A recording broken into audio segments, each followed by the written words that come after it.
열왕기상 9장을 보면 하나님께서 솔로몬에게 이렇게 말씀하십니다. 내 법도와 율례를 지키면 내 이스라엘의 왕위를 영원히 견고하게 하리라. 자, 여기서 하나님이 솔로몬에게 꼭 지키라고 하신 그 율례와 법도는 과연 무엇일까요? 솔로몬은 이것을 알아야만 자신의 왕권을 지킬 수 있습니다. 자, 이것은 무엇일까요? 창세기일까요? 출애굽기일까요? 아니면 레위기일까요? 정답은 바로 레위기입니다. 만약 하나님께서 우리에게도 나타나셔서 우리가 이것을 반드시 알아야 하나님의 복을 받을 수 있다라고 말씀하신다면 어떨까요? 이 레위기 말씀의 가치는 어마어마하게 높아질 것입니다. 온 성도들이 수단과 방법을 가리지 않고 이 레위기의 말씀을 공부하기 위해 노력할 것입니다. 즉, 성경의 66권 가운데 하나님의 법도와 율례가 들어있는 책, 그 자체가 하나님의 율법이며 성경의 핵심인 책이 바로 이 레위기라는 것입니다. 다시 말해 우리가 오직 이 성경의 한 권만을 공부해야 한다면 바로 이 책을 공부해야 하는 것입니다. 자, 벌써 우리가 레위기 5장 후반부까지 살펴보았습니다. 자, 오늘은 레위기 5장의 나머지 부분과 6장의 말씀을 들어갑니다. 오늘도 집중해서 이 레위기의 말씀을 다 같이 함께 읽어보도록 하겠습니다. 자, 오늘 우리가 살펴볼 속건제는 레위기의 5대 제사 중 5번째 제사입니다. 이 마지막 제사입니다. 자, 영어로는 GUILT, Guilt Offering이라고 합니다.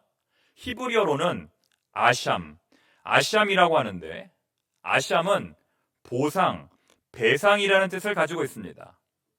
속건제에서 우리가 유심히 살펴보아야 할 것은 이 속건제 역시 속죄제와 마찬가지로 그 이름의 뜻만 가지고는 이 제사의 정확한 의미를 파악할 수 없다는 것입니다.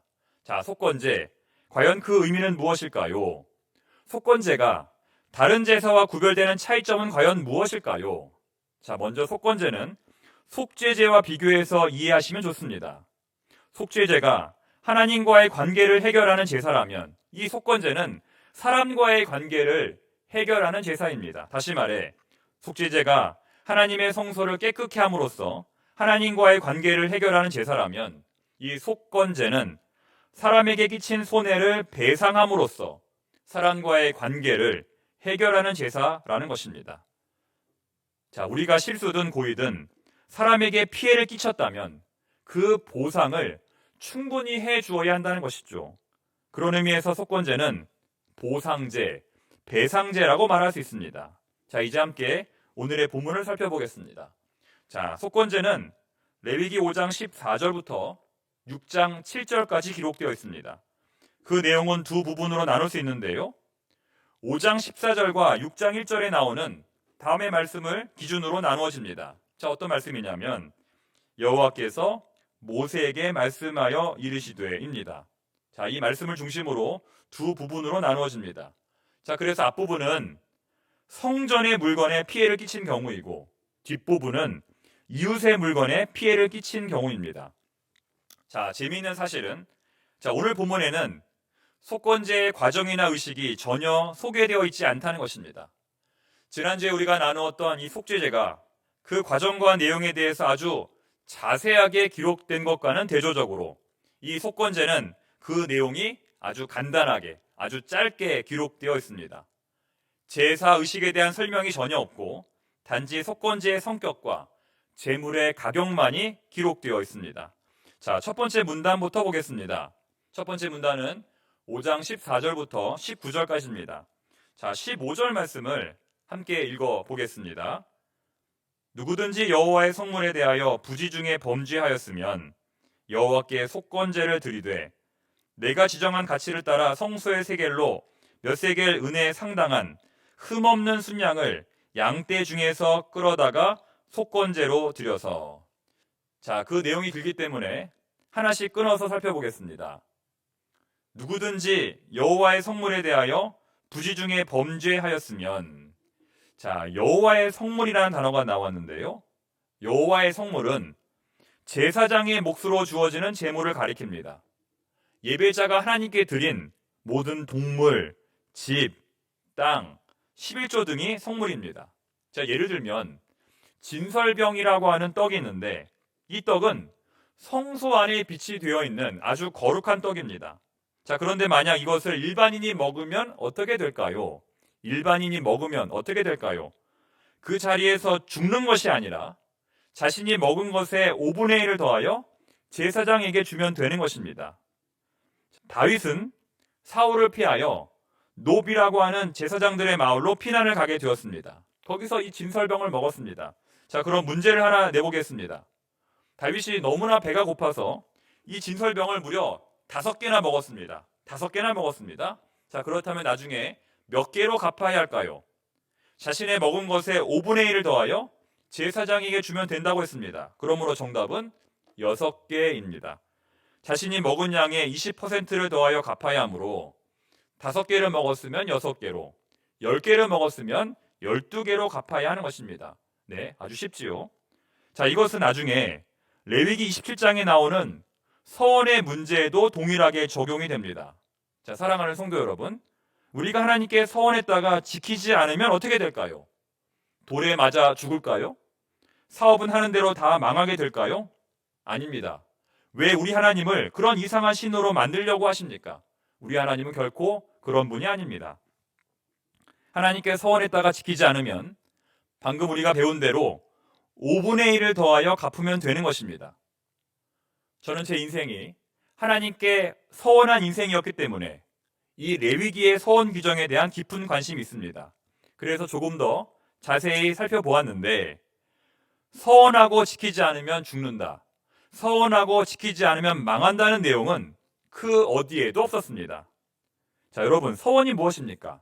서원이란 일종의 거래입니다. 하나님과의 일종의 거래입니다. 하나님이 시키신 것도 아니고 내가 먼저 스스로 하나님께 헌신하겠다고 하는 약속입니다. 자, 이것은 본능적인 것인데요. 우리 인간이 궁지에 몰리다 보면, 위기에 몰리다 보면 누가 시키지 않아도 하나님께 서원함으로 그 위기를 벗어나려고 합니다. 그것이 바로 서원이지요. 하지만 화장실 갈 때와 올 때의 마음이 다른 것이 우리 인간입니다. 갈대처럼 상황에 따라 흔들리는 존재라는 것이죠. 자, 우리 하나님께서 왜 그런 우리 인간의 마음을 모르시겠습니까? 다 아십니다.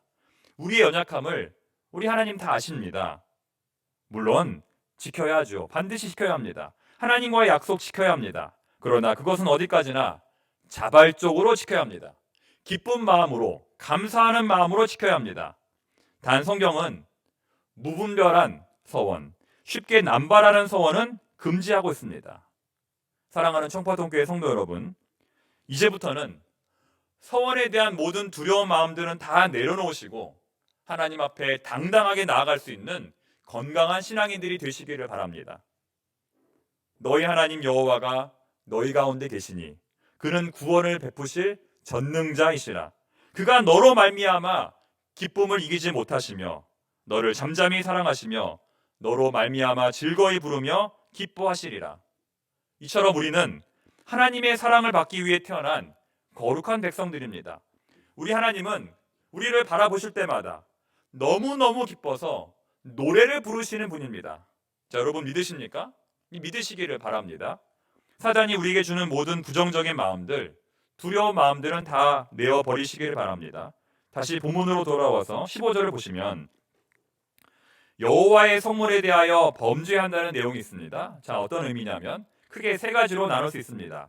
첫째는 앞서 말한 것처럼 먹지 말아야 할 성물을 먹은 경우이고, 또 두 번째는 하나님께 무엇을 바치기로 서원했다가 바치지 않은 경우이고, 그리고 세 번째는 마땅히 하나님께 드려야 할 예물을 바치지 않은 경우를 말합니다. 자, 이 경우에 벌금이 두 부분으로 구성되어 있습니다. 두 부분으로. 하나는 성물의 본래 가격의 5분의 1을 더하여 제사장에게 보상하는 것입니다. 그리고 두 번째로는 하나님께 순양으로 속건제를 드리는 것입니다. 그것이 바로 레위기 5장 15절, 16절의 내용입니다. 정리하면 예배자는 자신의 실수와 잘못으로 발생한 손해에 대하여 피해자에게는 120%로 갚아야 하고 하나님에게는 순양으로 자신의 잘못을 인정하는 제사를 드려야 했다는 것입니다. 자, 그리고 이어지는 17절 말씀 보시면 하나님의 계명, 하나님의 말씀을 지키지 않았을 때에도 하나님께 이 속건 제물을 드려야 했습니다. 자, 6장의 경우도 크게 다르지 않습니다. 이웃의 재산에 피해를 끼쳤다면 예배자는 반드시 원가의 5분의 1을 더하여 보상을 해야 합니다. 자, 그리고 양 한 마리로 하나님께 속건제를 드려야 합니다. 자, 여기에 해당되는 경우가 아주 다양한데요. 그 경우가 본문 6장 2절부터 5절까지에 기록되어 있습니다.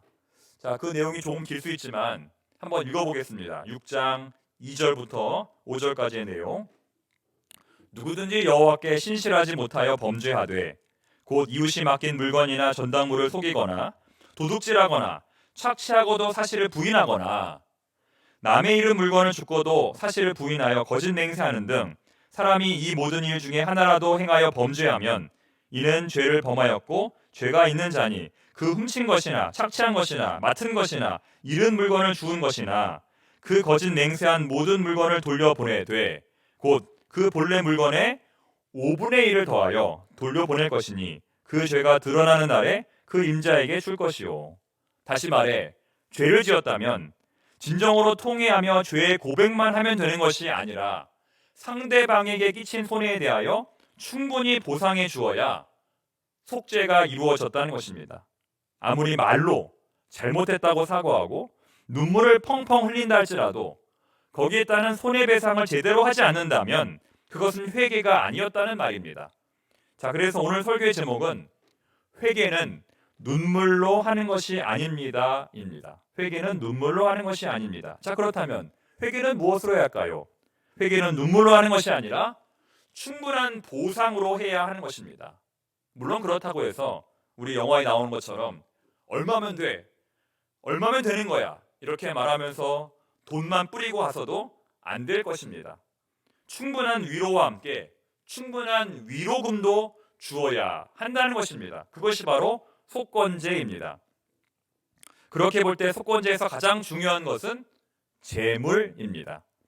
벌써 눈치채신 분도 있겠지만 속건제는 오직 한 가지 종류의 제물로만 드릴 수 있었습니다. 자, 무엇입니까? 양입니다. 그것도 순양입니다.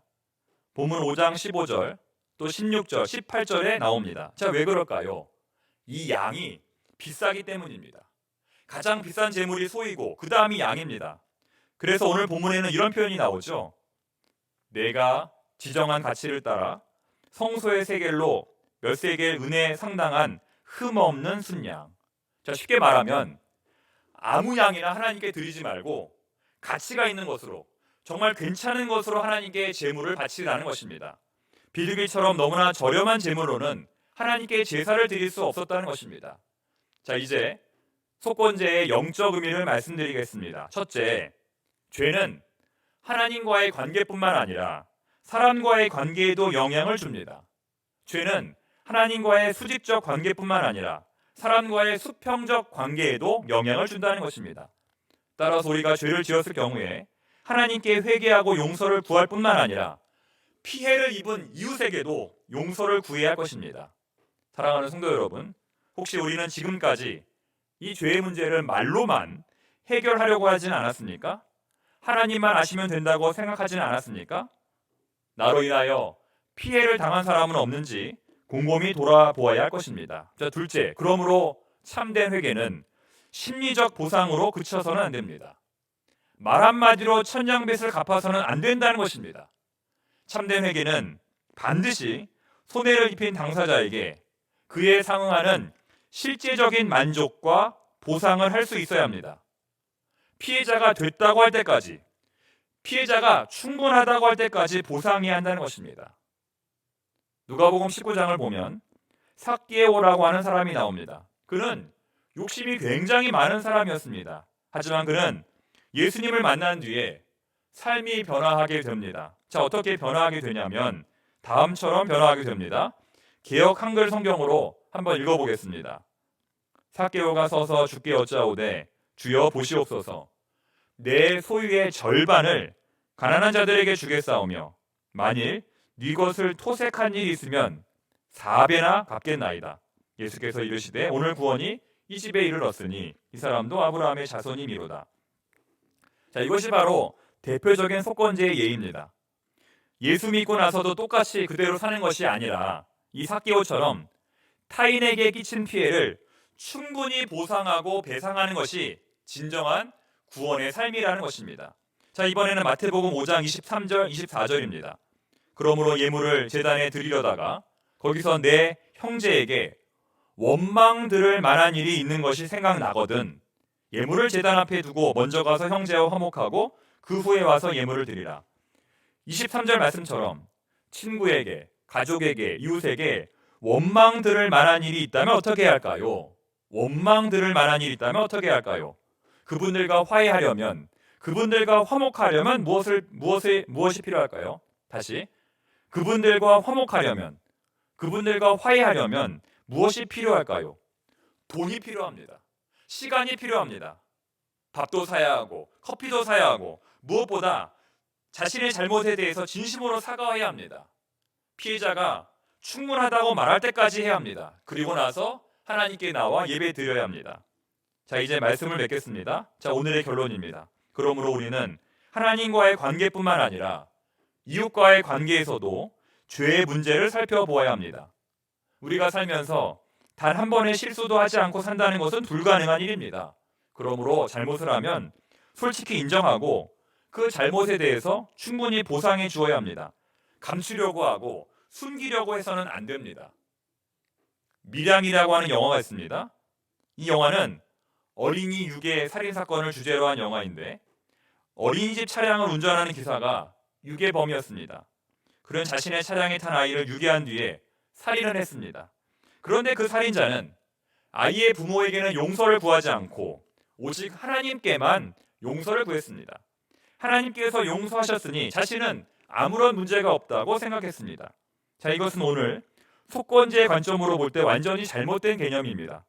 죄라는 것을 오직 하나님과의 관계로만 인식하는 데서 오는 오류입니다. 자, 여러분, 하나님께 회개하는 것이 어려울까요? 사람에게 회개하는 것이 어려울까요? 자신의 잘못을 인정하는 것이 어려울까요? 부정하는 것이 어려울까요? 하나님께 회개하는 것도 어렵겠지만 사람에게 회개하는 것은 훨씬 더 어렵습니다. 자신의 잘못을 부정하는 것보다 인정하는 것이 훨씬 더 어렵다는 것입니다. 그러므로 회개에는 용기가 필요합니다. 용감한 사람이, 용기 있는 사람이 회개할 수 있는 것입니다. 용감한 사람이 사과할 수 있는 것입니다. 자신의 잘못을 인정하고 그것을 책임지고 완전히 보상하겠다는 용기가 있어야 비로소 회개할 수 있는 것입니다. 하나님께서 우리 모두에게 이러한 용기, 회개할 수 있는 용기, 책임질 수 있는 용기를 주시기를 바랍니다. 자, 지난 5주간 우리는 레위기의 말씀을 공부했습니다. 어떠셨습니까? 이 레위기의 어려운 말씀을 공부하고 묵상하시느라 수고 많으셨습니다. 이 말씀을 통하여 우리의 예배가 더욱 풍성해지고 하나님께서 기뻐하시는 예배가 되기를 바랍니다. 기도하겠습니다. 하나님 아버지, 저희들 지난 5주간 이 레위기의 제사들을 배우게 하시니 감사합니다. 각각의 제사들의 특징을 배웠는데 한 가지라도 기억나는 것이 있다면 삶에 적용하게 하시고 또 궁금한 것이 있다면 성경을 읽어보고 질문도 할 수 있도록 레위기에 대한 지속적인 관심을 갖게 하여 주시옵소서. 오늘 배운 속건제의 특징처럼 용기를 가지고 사과하고 책임질 수 있는 올바른 그리스도인들이 되게 하여 주시옵소서. 예수님의 이름으로 기도드립니다. 아멘.